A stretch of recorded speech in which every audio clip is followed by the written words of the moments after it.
மிகுந்த மகிழ்ச்சி. என் அன்போடு கூட அழைத்த உங்களுடைய ஆயர், உங்களுடைய உதவி குருவானவர், உங்களுடைய கமிட்டி அங்கத்தினர்கள் யாவருக்கும் எங்களுடைய அன்பை நாங்கள் பகிர்ந்து கொள்கிறோம். உங்களுடைய குடும்பங்களுக்காக நாங்களே எங்களுடைய தனிச்சபங்களில் ஜெபித்துக் கொள்கின்றோம். ஆண்டவருடைய உறவில் நம்ம நிலைச்சு நிற்கணும்னோ, ஆண்டவருடைய திருவார்த்தைகள் நம்முடைய இதயத்துக்குள்ள நிலைச்சு நிற்கணும்னோ, ஒரு உறுதிமொழியை எடுத்துக்கொண்டவர்களாக ஆண்டவருக்குள் நாம் நிலைத்திருப்போம் என்கிற சட்ட வாக்கியத்தை எடுத்துக்கொண்டு இந்த 2023 ஆண்டு முழுவதும் நம்முடைய பயணத்தை துவக்கினோம். நிலைத்திருக்கிறோம்னு சொல்லியே 10 மாசம் முடிஞ்சு, அதுக்கப்புறம் ஒரு 10 நாள் முடிஞ்சு, இன்னும் ஒரு சில நாட்கள் மாத்திரமே, சரியாய் சொன்னா ஒரு 60 நாட்களுக்கும் குறைவாய் மட்டுமே இந்த தலைப்பை குறித்து நாம் தியானிக்க போகின்றோம். அதுல இன்னும் தெளிவா பேசணும்னா இந்த 2 வாரம் தான், அதுக்கப்புறம் கிறிஸ்துமஸ் மெசேஜ் கேட்க ஆரம்பிச்சிருவோம். அப்ப இதுவரை கேட்ட ஒரு 40 அறிவுரைகள் நிலைத்திருப்பதை குறித்து நாம் கேட்டிருக்கிறோம் இல்லையா? எந்த அளவுக்கு இந்த அறிவுரைகள் நம்முடைய வாழ்க்கையில செயல்பட்டு இருக்குது அப்படிங்கிறத வேதத்தின் துணை கொண்டு உண்மையிலேயே நம்ம நிலைத்திருப்பதில் நம்பிக்கையோடு தான் வளர்ந்திருக்கிறோமா, சரியான விதத்தில் புரிந்து கொண்டிருக்கின்றோமா அப்படிங்கிறத இந்த நாளினுடைய திருமறை பாகத்திலிருந்து நாம் வாசித்து, நம்முடைய முற்பிதாக்கள், நம்முடைய மூதாதையர்கள் அவங்களுடைய விசுவாசத்தில் வாழ்க்கையில அவைகளை அவங்க எந்த அளவுக்கு செயல்படுத்தினாங்கிற ஒரு ஒப்புமையையும் நாம் இன்றைக்கு பார்க்க போகிறோம். எடுத்து வைத்துக் கொள்ளுங்கள். நாம் வாசிக்க கேட்ட பழைய ஏற்பாட்டு வேத பகுதியாகிய மீகா 6வது அதிகாரம். இந்த 6வது அதிகாரத்தில் ஆண்டவர் நிறைய விஷயங்களை பேசுகிறார். வளர்ந்து விட்ட மிகப்பெரிய தேசமாக மாறிவிட்ட இஸ்ரவேல் ஜனங்கள் குறித்து, அவர்களுடைய வாழ்க்கை நிலைப்பாடுகள் குறித்து ஆண்டவர் மனவேதனையோடு அவர்களோடு வழக்காடுவதற்கு தயாராய் ஒரு சில வாக்கியங்களை அவர் பேசுகிறார். எல்லாத்தையும் பேசிட்டு முத்தாய்ப்பாய் அவர் ஒரு வசனம் சொல்றாருங்க. அதுதான் இந்த கையில் இருக்கக்கூடிய வேதாகமத்துல மீகா எழுதின தீர்க்கதரிசன புத்தகம் 6வது அதிகாரம் 8வது வசனத்தை கொஞ்சம் உங்க வேதத்தை திறந்து எடுத்து பாருங்களேன். மனுஷனை நன்மை இன்னதென்று அவர் உனக்கு அறிவித்திருக்கிறார். நியாயம் செய்து இரக்கத்தை சிநேகித்து உன் தேவனுக்கு முன்பாக மனத்தாழ்மையாய் நடப்பதை அல்லாமல் வேறு எண்ணத்தை கர்த்தர் உனக்கு கேட்கிறார். எல்லாருக்குமே நன்மையை பெற்றுக்கொள்ள வேண்டும் என்று ஆசை இருக்கு. இந்த வருஷம் எனக்கு நல்லா இருக்குமா, இந்த மாசம் எனக்கு நல்லா இருக்குமா, இந்த நாள் எனக்கு நல்லா இருக்குமான்னு கேட்காத நேரமே கிடையாது நமக்கு இல்லையா? ஆனா உண்மையிலே நன்மை என்றால் என்ன? நம்ம பதவியில கடவுள்கிட்ட எதுக்காக வரோம்? நன்மை வேணாங்கிறே அப்படிதான் கேட்டு வரோம். நன்மைனா என்ன அப்படிங்கிறதுக்கு ஒரு அழகான விளக்கத்தை இங்க ஆண்டவர் பதிவு செய்கிறார். அது என்ன 3 குறிப்புகளை இங்க ஆண்டவர் பதிவு செய்கிறாருங்க. முதல் விஷயம் என்னவா, நியாயம் செய்கிறவர்களாய் வாழுங்கள். இரண்டாவது ஒரு விஷயம் இருக்கு, நீங்க நியாயவாதிங்க, ஆனா உங்க நியாயம் சக மனிதன் மேல் இரக்கம் காட்டுவதாய் இருக்கிறதா? இரக்கத்தை சிநேகித்துக் கொள்கிறவர்களாய் நம்முடைய வாழ்க்கையில் நாம் வாழ்ந்திருக்கிறோமா? மூன்றாவதாக, ரொம்ப நியாயம் பண்ணி ரொம்ப அடுத்தவங்களுக்கு இரக்கம் பண்ணிட்டோம்னா நமக்குள்ள ஒரு பெருமை வந்துருக்கு பாத்தீங்களா? அதைத்தான் அந்த 3வது பாயிண்ட்ல முக்கியத்துவப்படுத்துகிறார். உன் தேவனுக்கு முன்பாக தாழ்மையாய், மனத்தாழ்மையாய் நடப்பதையே அல்லாமல் வேறு எண்ணத்தை ஆண்டவரிடத்திலிருந்து கேட்கிறார். அப்போ ஆண்டவர் தர நன்மை எனக்கு வேணும் அப்படின்னா, என்னுடைய பார்வையில ஒரு வீடு வாங்கணும், ஒரு கார் வாங்கணும், ஒரு வேலை கிடைக்கணும், ஒரு சொத்து கிடைக்கணும், நான் நினைச்ச பொருளுக்காக நடக்கணும், நான் நினைச்ச காரியம் நடக்கணும், இதெல்லாம் எனக்கு நன்மைன்னு நான் ஒரு அளவுகள் வச்சிருக்கிறேன். ஆனா ஆண்டவர் நன்மைக்கு என்று வைத்திருக்கக்கூடிய அளவுகோல் இந்த 3 காரியங்களில் நடந்துகிறது. நம்முடைய குடும்பங்கள்ல இந்த அளவுகோல் எந்த அளவுக்கு பராமரிக்கப்படும்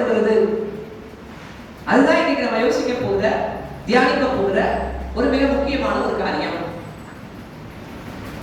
சரி, நம்ம வீட்டுல எப்படி இருக்குன்னு பாக்குறத நம்முடைய திருச்சபையின் ஆதி அப்போஸ்தலர்களுடைய முற்பிதாக்களாக, இஸ்ரவேல் ஜனங்களினுடைய முற்பிதாக்களாக வாழ்ந்தவர்களுடைய வாழ்க்கையில இது எப்படி இருந்ததுன்னு சொல்லி ஒரு குடும்பத்தை எடுத்துக்கொள்ள போகின்றோம். ஒரு மிகப்பெரிய கூட்டு குடும்பம். நம்மளுடைய கையில் இருக்கக்கூடிய வேதாகமத்தில் நாம் சந்தித்த முதல் பெரிய கூட்டு குடும்பம் எது? நீங்க சொல்லுங்களேன். யாரெல்லாம் இருக்கா? முதல் பெரிய கூட்டு குடும்பம் நோவா, அப்புறம் யாக்கோபு, ஆபிரகாம். சரி, இப்ப இந்த 3 குடும்பங்கள்ல இன்னைக்கு நம்ம யாக்கோபின் குடும்பத்தை எடுத்துக்கிறோம். சரிங்களா? நான் ஒரு அந்த குடும்பத்தில் இருக்கக்கூடிய ஒரு மனிதனை எடுத்து அந்த மனிதனுடைய வாழ்க்கையில நன்மை கிடைச்சதா அப்படிங்கிற கண்ணோட்டத்தின் அடிப்படையில் நம்ம கொண்டு போவோம். நம்ம எல்லாருக்கும் தெரிந்த அந்த சிறுவன் பிறக்கிறான். அந்த வீட்லயே அவன் தான் ரொம்ப செல்ல பிள்ளை. அவங்க அப்பாவுக்கு 4 மனைவிகள். அந்த 4 மனைவியில இவங்க அம்மா தான் அப்பாவுக்கு ரொம்ப பிடிச்ச மனைவி.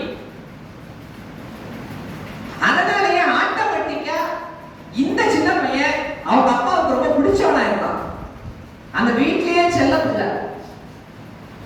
அவனுக்கு 10 அன்னைங்க. நல்லா விளையாடலாம்ல. 10 அன்னைங்க, ஒரு அக்கா உங்களுக்கு இருக்கு. சரியா போச்சு. அழகான குடும்பம், நம்ம ஜாலியா இருக்கிறான். கொஞ்ச நாள் கழிச்சு அவனுக்கு ஒரு செய்தி வருது. கடவுள் நம்ம கூட விளையாடுறதுக்கு இன்னொரு பாப்பாவை கொடுக்க போறாராம். அம்மாவோட வயிற்றுக்குள்ள வரப்போதா அந்த பாப்பா அப்படின்னு ஒரு செய்தி வருது. சந்தோஷப்பட்டான். அம்மா வயிறு பெருசாச்சு, இவன் சந்தோஷம் பெருசாச்சு. அம்மா வயிறு பெருசாச்சு, இவன் சந்தோஷம் பெருசாச்சு. ஒரு நாள் வந்துச்சு, அந்த குழந்தை வெளியே வரப்போகுது. எல்லாரும் அவங்களோட காத்திருந்தாங்க. நம்ம இன்னைக்கு பாக்குற மாதிரி சொன்னா அந்த அம்மாவை வந்து இந்த டெலிவரி டேபிள்ல அந்த ரூம்ல வீட்டுக்கு அனுப்பிட்டு இவங்க எல்லாம் ஒரு வாசல்ல காத்துட்டு இருப்பாங்க. அந்த நர்ஸ் வெளியில வந்த உடனேயும் எல்லாரும் சந்தோஷப்படுற, எதிர்பார்க்கிற, விரும்புகிற ஒரு செய்தியை சொல்லுகிற அதே நேரத்துல எதிர்பார்க்காத, விரும்பாத, வருத்தம் தருகிற ஒரு செய்தியையும் சேர்த்து சொல்லுகிறார். யார் அந்த குடும்பம்னு சொன்னா சம்பவம் என்னன்னு நீங்க சொல்லிருக்கீங்க. இப்ப நான் சொன்ன குறிப்புகளை வச்சு எந்த குடும்பம்னு யாராவது சொல்லுங்களேன் பாப்போம். யாக்கோபு குடும்பம். நான் சொன்ன சின்ன பையன் தான் யோசேப். வந்த செய்தி என்ன? அந்த குழந்தை அழகான ஒரு குழந்தையாக பஞ்சு பஞ்சுன்னு இருக்க மாதிரி ஒரு பெஞ்சமின் பிறந்தாச்சு. ஆனால் அதே சமயத்தில் அந்த தாய் தவறி போனார். இப்போ இந்த சிறுவன் ஒரு தாய் இல்லாத பிள்ளையாய் அந்த குடும்பத்தில் வளையப்படுகிறார். கூட இருக்கிற 10 ஆண்டுகளுக்கும் அம்மா இருக்காங்க, அம்மா இல்லை. அவனுடைய வாழ்க்கையில காணப்படுகிற ஒரு ஏதோ ஒரு வெறுமை. வேற யாரையும் சோறு போட்டிருப்பாங்க, ஆனாலும் அவனுக்குள்ள ஒரு வெறுமை இருக்கத்தான் செய்கிறது.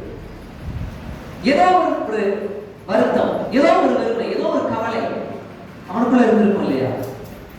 அந்த குழந்தை வளர்கிறது, இன்னும் கொஞ்சம் வளர்கிறது, இன்னும் கொஞ்சம் வளர்ந்து வந்து இருக்கும் பொழுது ஒரு ஓடி பிடிச்சி விளையாடுற வயசு வந்துருச்சுன்னு வச்சுக்கோமே. சரி, நமக்கு அம்மா தான் இல்ல, கடவுள்கிட்ட போயிட்டாங்கன்னு அப்பா சொல்லி கொடுத்துருக்காரு.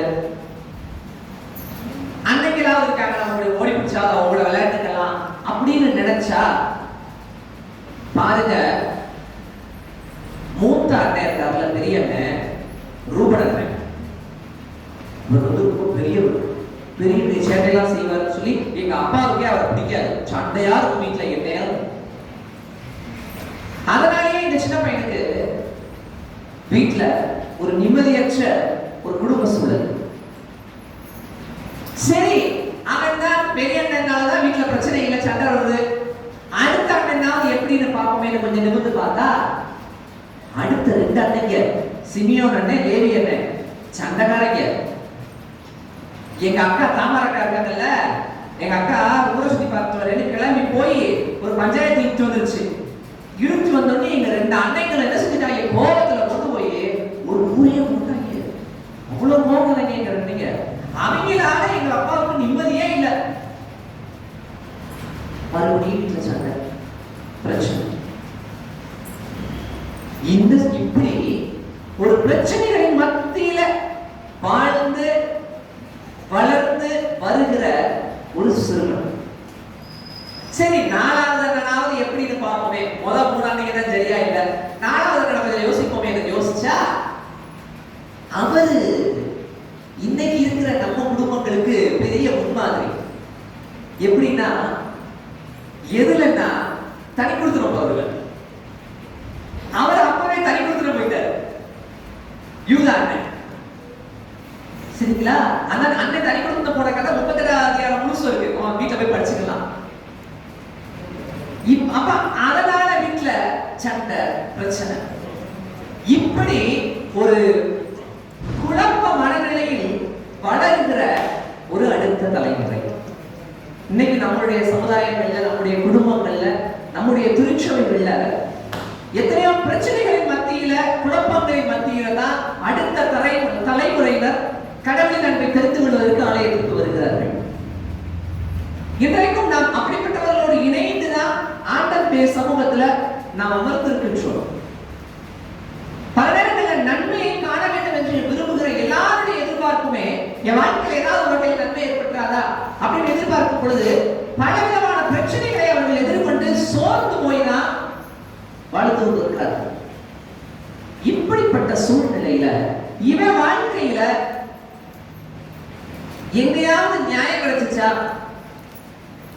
எங்கேயாவது அவனுக்கு இறக்கம் கிடைச்சிச்சா, எங்கேயாவது அவன் வாழ்க்கையில மத்தவங்க அவன்கிட்ட கொஞ்சமாவது அடிப்படை மனிதாபிமானத்தோட, கடவுளுக்கு பயந்து தாழ்மையோட நடந்து கொண்டார்களா அப்படின்றத கொஞ்சம் சிந்திச்சு பார்ப்போமே. பாருங்க, இந்த சின்ன பையன் வளர்ந்து வர்றாங்க. தாயில்லாத இல்ல, தகப்பன் கொஞ்சம் அன்பு அதிகமா தான் வைப்பார். தகப்பன் கொஞ்சம் அன்பு அதிகமா வைக்கிறதுனால அவனுக்கு ஒரு புது துணி வாங்கி, சட்டை வாங்கி கொடுக்குறாருங்க. பல வருட அங்கி வாங்கி கொடுக்குறாருல. கொடுத்த உடனே என்ன ஆச்சு அண்ணன் தம்பிகளுக்கு? இன்னைக்கும் அந்த சண்டை நடக்குதுங்க நம்ம வீட்டுல. அவனுக்கு மட்டும் சொத்துல நல்ல பொங்கல் கொடுத்துட்டீங்க, இன்னைக்கு நம்ம கேட்கிறோம்ல, ஐயா இரக்கத்தை கொஞ்சமாவது சிநேகித்திருக்கிறோமா? நம்ம தம்பி தானே அவன், நம்ம தம்பி தானே அவன், கொஞ்சமாவது இரக்கத்தை சிநேகித்திருக்கிறோமா? அதனுடைய விளைவு எங்க வரைக்கும் அந்த கதையில போனதுங்கிறது நமக்கு தெரியும். இன்னும் கொஞ்சம் அந்த நகர்த்தி பாருங்களேன். இந்த பையன் அவன் ஒரு கனவு வேண்டாம். என்ன கனவு? இங்க இருக்கிற சண்டே கிளாஸ் போற பிள்ளைங்க யாராவது இருந்தீங்கன்னா கொஞ்சம் சொல்லுங்களேன், என்னம்மா கனவு வேண்டாம்? யாராவது சொல்லுங்களேன். பெரியவங்களா இருந்தாலும் சொல்லலாம், நான் இன்னும் ஞாயிறு பள்ளி மாணவன் தான் அப்படிங்கிற உணர்வுடைய யாராவது சொல்லலாம். சொன்னாங்களா அந்த வார்த்தையை அந்த பிள்ளைய வீட்டுல சொல்ல விட்டாங்களா? பாருங்க, இன்னைக்கு நம்ம அப்படிதான் பண்றோம். நம்ம வீட்டுல நம்ம பிள்ளை ஏதாவது பேச ஆரம்பிச்சாலே பேசாம உனக்கு ஒண்ணும் தெரியாது சொல்லுவோம்ல. அந்த பிள்ளை தன்னுடைய கருத்தை, தனக்கு தோன்றுகிற ஒரு எண்ணத்தை, தனக்கு தோன்றுகிற ஒரு கனவை, தன்னுடைய இதயத்தில் இருக்கக்கூடிய ஒரு ஆசையை பேசுவதற்குரிய வாய்ப்புகளை கூட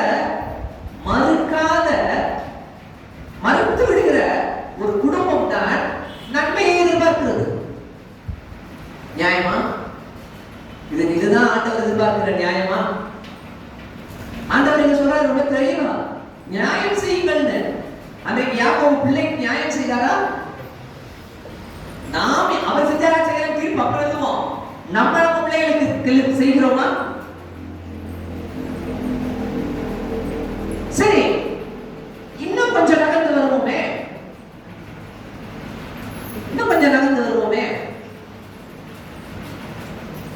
இந்த யோசேப்பினுடைய முதல் இன்ட்ரோடக்ஷன் எங்க ஆரம்பிக்குதுன்னா ஆதியாகமம் 37வது அதிகாரத்துல ஆரம்பிக்கிறது. அந்த 37வது அதிகாரத்தினுடைய 2வது வசனம் கொஞ்சம் யாராவது வாசிக்கிறேன்.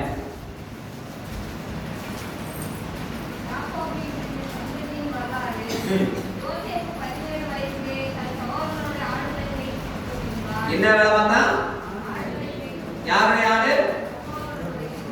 சரி, ஓகே. இப்ப 12வது அதிகாரம் 12வது வசனம், அதே 12வது வசனம் யாராவது வாசிக்கல? இன்று அவர் சகோதரர் சீகேமிலே தங்கள் தகப்பனுடைய ஆடுகளை மேய்க்கப் போனார்கள். போதும். இந்த பையன் வேலை என்ன? ஆடு மேய்க்குது. இந்த பையன் எத்தனை நாள் ஆடு மேய்ச்சிட்டு இருந்தான். இப்ப இவங்க அன்னைக்கு எல்லாரும் ஒண்ணா சேர்ந்து வெளியூர்ல போய் ஆடு மேய்க்கணும்னு கிளம்பி போறாங்க. இந்த பையன் என்ன செஞ்சு போயிட்டாங்க? நம்மளும் தாங்க பல நேரத்தில் நம்ம பிள்ளைய டூருக்கு அனுப்புறதே இல்லை. பிள்ளைய வெளியூருக்கு என்ன செய்யறது இல்லை? அனுப்புறதே இல்லை. யோசேப்பே கூட அனுப்பாம விட்டுட்டு அவங்க போனதுக்கு பிறகு அவங்க பார்த்துட்டு வந்து இவனை தனியா அனுப்புவோம் இல்லையா? சரி, அப்படி இந்த பையனை தனியா அனுப்புறாங்க. தனியா அனுப்பி இந்த பையன் கிளம்பி போறானே, இவன் எந்த ஊர் போனான் அப்படின்றத கொஞ்சம் பார்ப்போமா? சரி, 12வது வசனத்தை கொஞ்சம் மறுபடியும் வாசிச்சு பாருங்க. பின்பு அவர் சகோதரர் எந்த ஊரிலே? அந்த ஊரை பத்தி ஏதாவது நமக்கு தகவல் இதுக்கு முன்னாடி தெரியுமா? அந்த ஊரு இந்த பேர் இதுக்கு முன்னாடி எங்கேயாவது கேள்விப்பட்டிருக்கிறோமா? கொஞ்ச நாளைக்கு முன்னாடி அவங்க அக்கா போய் வம்புழுத்துட்டு வந்த ஊரு. அவங்க அக்கா போய் ஒரு பஞ்சாயத்துல மாட்டி அதன் விளைவாக அந்த ஊரிலிருந்து பகையை சமாளித்துட்டு வந்திருந்த ஊர். நீங்க மறுபடியும் எங்க போறாங்க? அதே சீகேமுக்கு ஆடு வைக்கிறதுக்கு போறாங்க. சரி, சீகேமுக்கு ஆடு வைக்க போறாங்க. சரி, அவங்க எல்லாருமே ஏற்கனவே பெரிய சண்டை ஒரு மனநிலை உள்ளவர்கள். அவங்க எல்லாம் போயிட்டாங்க. இப்ப இந்த சின்ன பையனை அவங்க அப்பா தனியா அனுப்புறாரு அதே ஊருக்கு. நியாயமா? இந்த பையன் மேல இருக்கிற இரக்கமா? சரி, இந்த பையன் அந்த ஊருக்குள்ள போறாங்க. அந்த ஊருக்குள்ள போயிட்டான். தெரு தெருவா அந்த ஊர்ல இருக்கிற எல்லா தெருவையும் நடந்து பார்க்கிறான். இவங்க காணோம். அந்த ஊர்ல ஒருத்தன் ஊர்க்கார பையன் ஒருத்தன் இந்த பையனை பார்த்துட்டான். சின்ன பையனை பார்த்துட்டான். நம்மளா இருந்தா என்ன செஞ்சிருப்போம்? சின்ன பையன் நம்மளா இருந்தா சின்ன பையன் ஒருத்தன் தனியா சிக்கிருக்கான், என்ன செஞ்சிருப்போம்?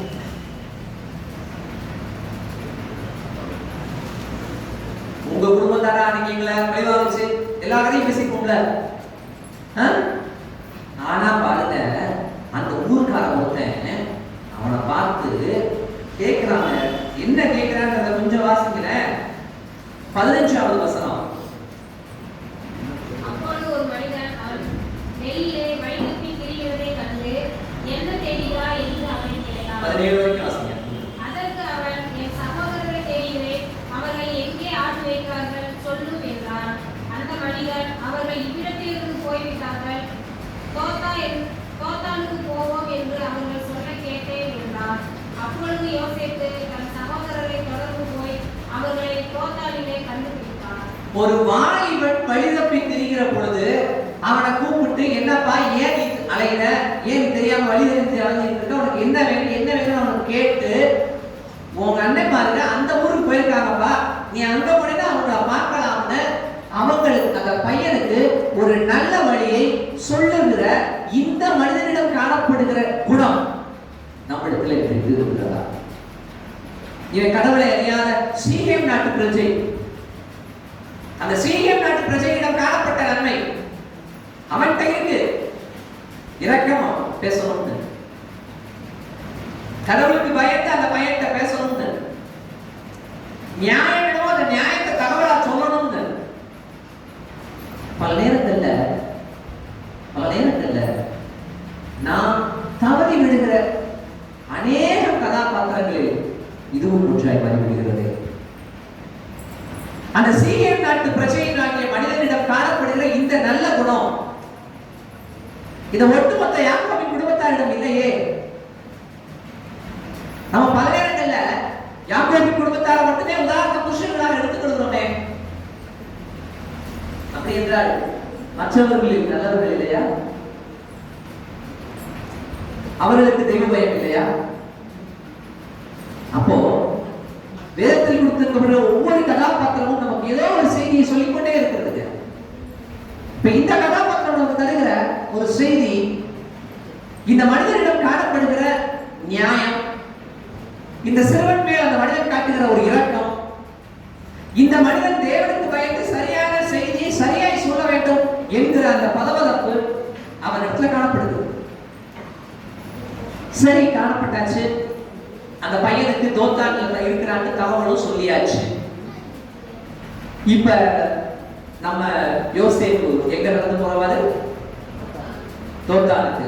சரி, அந்த தோத்தானுக்கு நம்மளும் கூட நடந்து போறதுக்கு வசதியா நம்ம கையில இருக்கக்கூடிய வேதாகமத்தை கொஞ்சம் கையில எடுத்து கடைசி பக்கத்தை திருப்பினீங்கன்னா,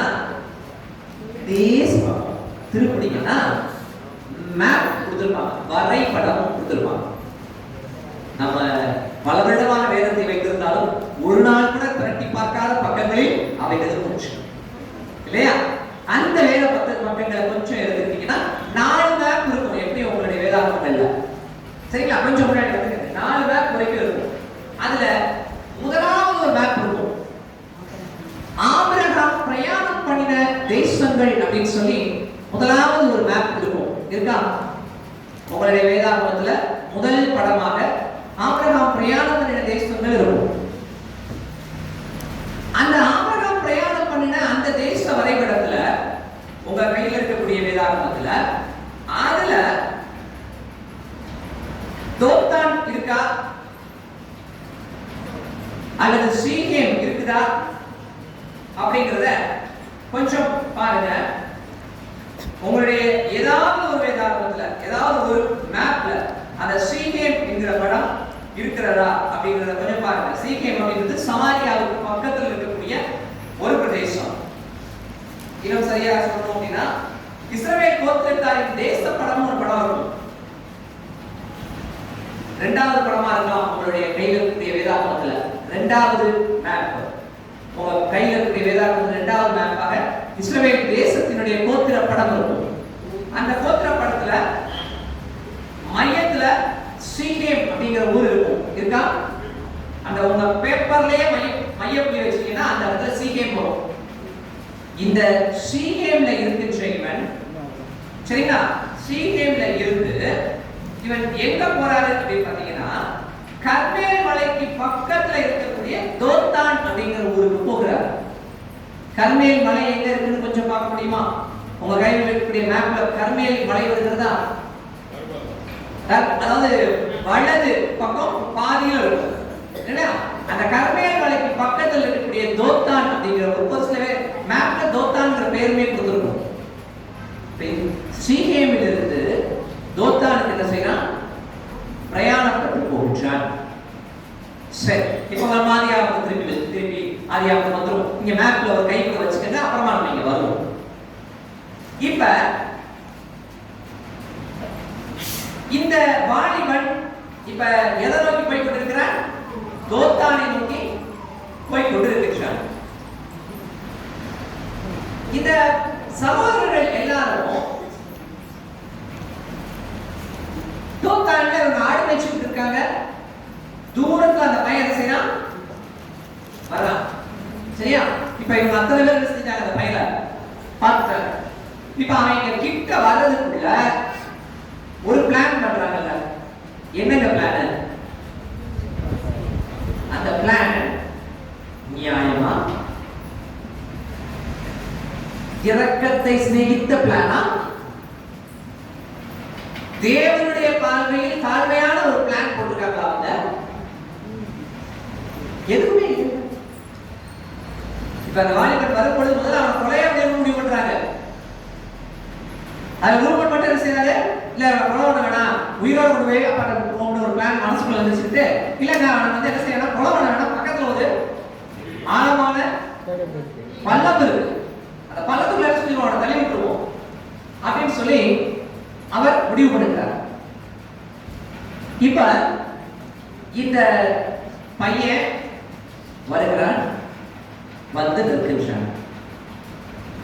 இப்ப இந்த பையன் வந்து நின்னதும், சரிங்களா, இந்த பையன் வந்து நின்னதும் அவர்கள் என்ன செஞ்சாங்கன்னு கொஞ்சம் நம்ம வேதாகமத்தை பரட்டி நம்ம வேதாகமத்துடைய பக்கங்கள்ல கொஞ்சம் வாசிக்கலாமா?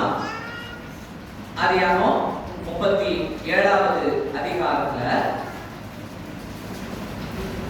23வது வசனம். யோசேப்பு தன் சகோதரத்தில் சேர்ந்தபோது யோசேப்பு உடுத்தி கொண்ட பலவர்ண அங்கிகளை அவர்கள் கலட்டி போதும். பையன் வந்து நின்றான். வந்து நின்ற உடனேயும் அவர்கள் செய்த முதல் காரியம் என்னென்றால், அவன் போட்டிருந்த பலவர்ண அங்கியை ஏதோ மணிப்பூர்ல உடையெல்லாம் உருவிட்டாங்கன்னு நம்ம ரொம்பலாம் கொந்தளிச்சோமே, அதை அடுத்தவர்கள் செய்கிற பொழுது நமக்குள் அவ்வளவு கோபங்களும் தாபங்களும் வருகிறது. இங்கு சொந்த சகோதரர்கள் செய்தது என்ன? நியாயமா? இரக்கத்தை சிநேகித்தது இதுதானா? கடவுளுக்கு முன்பாக மனத்தாண்மையாக நடந்து கொள்வது என்பது இதுதானா? இப்ப இந்த வாலிபனை இவங்க என்ன செய்யறாங்க? தண்ணீர் இல்லாத குழிக்குள் தள்ளி விட்டார்கள். ஓகே, தள்ளி விட்டாங்களோ, மெதுவா இறக்கி விட்டாங்களோ, உள்ள விட்டாச்சு, வந்துருவோம். சரியா? இப்ப அவனை 24 வாசிக்கல. அவனை எடுத்து குழியை போட்டார்கள். அது தண்ணீர் இல்லாத வெறும் குழியாய் இருந்தது. அடுத்து பின்பு அவர்கள் போஜனம் செய்யும்படி உட்கார்ந்தார்கள். போதுங்க, இவ்வளவு நல்ல காரியமும் செஞ்சு முடிச்சுட்டு நிம்மதியா சாப்பிட உட்கார்ந்துருக்காங்க. அதுதான் அந்த பியூட்டி. சாப்பாடு ஏது? இவன் கொண்டு வந்தது. அந்த சாப்பாடு ஏது? இவன் கொண்டு வந்தது. பல நேரங்கள்ல கொண்டு வந்தவனை தள்ளி விட்டுட்டு அவன் கொண்டு வந்த சாப்பாட்டை மட்டுமே முக்கியத்துவப்படுத்தி விடுகிறார். யாரோ ஒரு மனிதன் மூலமாக நன்மையை உதவியை பெற்று விடுகிற நம்ம அந்த உதவி வந்த உடனே கொடுத்த மனிதனை மறந்து விடுகிறதற்கு ஒப்புமையாக இந்த சகோதரர்களுடைய நடவடிக்கை இங்க இருக்கு. இவங்க என்ன செய்யறாங்க? சாப்பிடுறதுக்கு உட்காரும் போது அக்கா வசனத்தை திறந்து வாசிக்க. தங்கள் கண்களை ஏறெடுக்கும் போது இதோ கீழே அங்கிலிருந்து வருகிற இஸ்மவேலருடைய கூட்டத்தை கண்டார்கள். ஒரு கூட்டம் வந்துச்சுங்க. இந்த கூட்டம் எந்த ஊர்ல இருந்து வந்துச்சு? அந்த கூட்டம் இஸ்மாவேல் கூட்டம் இருக்கட்டும். அவங்க எந்த ஊர்ல இருந்து வந்தாங்க? கீலேயாத் தேசத்திலிருந்து வருகிற கூட்டம் வருது. இந்த கீலேயாத் தேசத்திலிருந்து வருகிற இந்த இஸ்மாவேல கூட்டத்தினர் வருவதை இவர்கள் பார்க்கிறார்கள். சரியா? இஸ்மாவேல் கூட்டத்தார் என்ன செய்யறாங்க? வரதை இவங்க பார்த்துட்டாங்க. சரி, இப்ப இஸ்மாவேலர்கள் யார்? இஸ்மாவேலர்கள் யார்? இஸ்மாவேலர்கள் யார்? அவர்களும் ஆபிரகாமின் பிள்ளைகள். அம்மா வழியில சொந்தம்னு சொல்லணும்னா ஆகாரின் பிள்ளைகள் இருந்துட்டு போகுது. எல்லாருமே யாருடைய பிள்ளைகள்? அப்போ இங்க குழிக்குள்ள கிடக்கிறவங்க சாப்பிட்டு இருக்கிறவங்களும் சாராயின் வம்சம். அவங்க பெரியப்பா குடும்பத்தார் இல்லையா? அங்க வந்து கொண்டிருப்பவர்கள் யார்? பெரியப்பா குடும்பத்தார் வருகிறார்கள். இப்ப பெரியப்பா குடும்பத்தார் வருகிறார்கள் அப்படின்ற பொழுது அந்த அண்ணன் குடும்பம் வருகிறாங்க. அவங்க வருகிற பொழுது தங்களுடைய ஒட்டகத்தில் அவர்கள் வந்திருப்பார்கள் வச்சுக்குவோம். இன்னும் சரியா நம்ம வேதத்தை வியாக்கிச்சோம்னா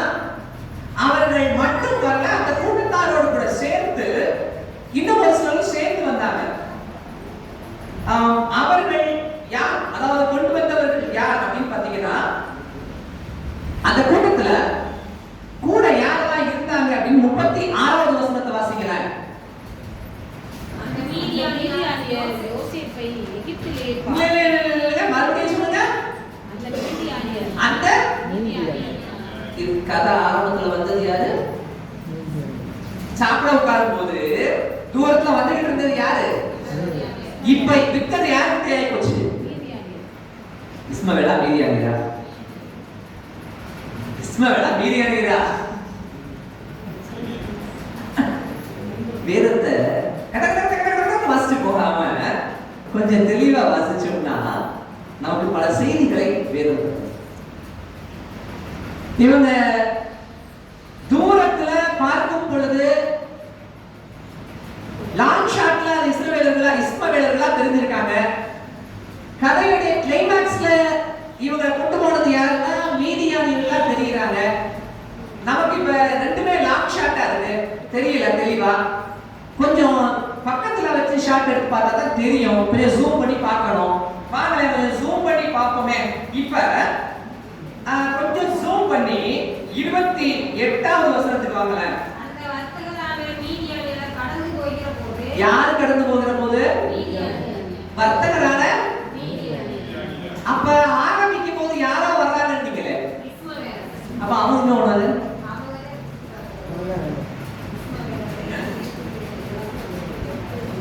இல்லங்க, இப்ப என்ன நீங்க உங்க பாயிண்ட்ல இருந்தே வருவோம். அந்த வர்த்தகரான மீதியானியர் கடந்து போகிற போது அவர்கள் யோசேப்பை குழியிலிருந்து அப்ப எடுத்தது யாரு?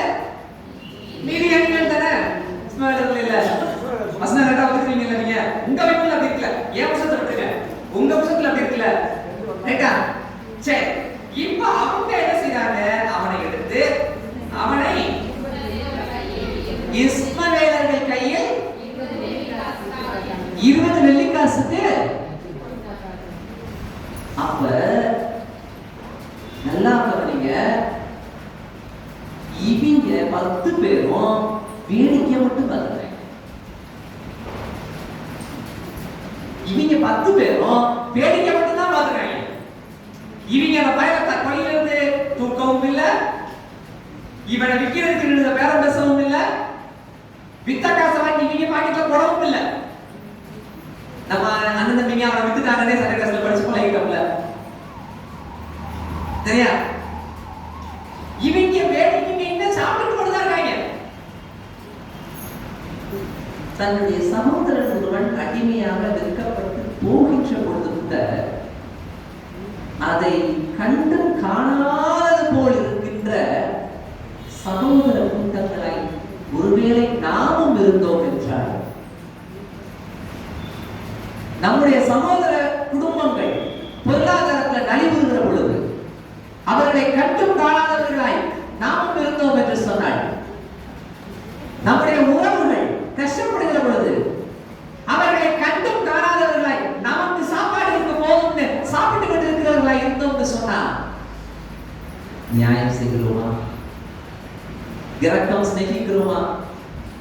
கடவுள் முன்பாக உண்மையிலேயே நாம் மனத்தாழ்மையோடு தான் இருக்கிறோமா? இதுவா கடவுள் விரும்புகிற நன்மை என்று நீங்க நம்மை இன்னமும் கேட்டுக்கொண்டே இருக்கிறார். இன்னமும் கேட்டுக்கொண்டே. ஆனால் கடவுள் நம்மை போன்ற தவறான முடிவுகளை எடுக்கிறவர் இல்லை, சரியாய் முடிவு எடுக்கிறவர். ஏன் தெரியுமா? எந்த கீழையாத்து தேசத்திலிருந்து வியாபாரிகள் வந்தார்களோ, எந்த கீழையாத்து தேசத்து வியாபாரிகளுக்கு யோசேப்பு விற்கப்பட்டானோ, அந்த யோசேப்பின் பிள்ளையாகிய மனாசேயின் சந்ததியாருக்கு அதே கீழையாத் தேசம் பாவ பிரிவினையாக கொடுக்கப்பட்டது.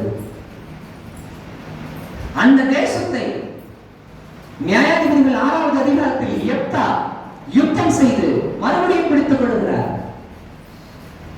கடவுள் வாக்கு மாறுகிறவரை இதை நாம் வாசிக்க கேட்ட நிருப பாடமோ, நான் வாசிக்க கேட்ட சுவிசேஷ பாடமோ சொல்லுகிற செய்தி ரொம்ப அழகான இருக்கு. நம்மை கடவுள் மண்ணாக படைத்திருக்கிறார், மண்ணிலிருந்து உண்டாக்கினார். மண் பாண்டங்களாகத்தான் நாம் இருக்கின்றோம். இந்த மண் பாண்டங்களுக்குள் அநேக பிரச்சனைகள் இருக்கலாம், கருத்து வேறுபாடுகள் இருக்கலாம். ஆனா இந்த மண் பாண்டங்களுக்குள் கடவுளுடைய ஆவியை ஒவ்வொருவரும்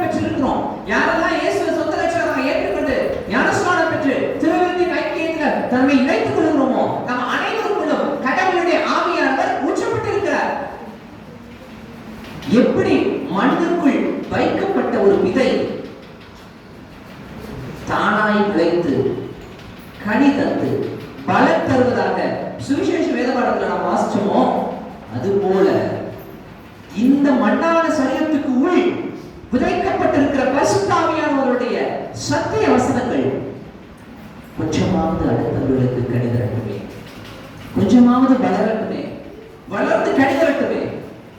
யாக்கோபின் குடும்பத்தார் போல இல்லாமல் நம்முடைய குடும்பத்தாராவது ஆண்டவர் விரும்புகிற நன்மையை பெற்றுக்கொள்கிறது. அப்படிப்பட்ட நல்ல நன்மைகளை, நல்ல ஈவுகளை கடவுள் நமக்கு தருவார். கண்களை மூடி ஜெபம் செய்வோம்.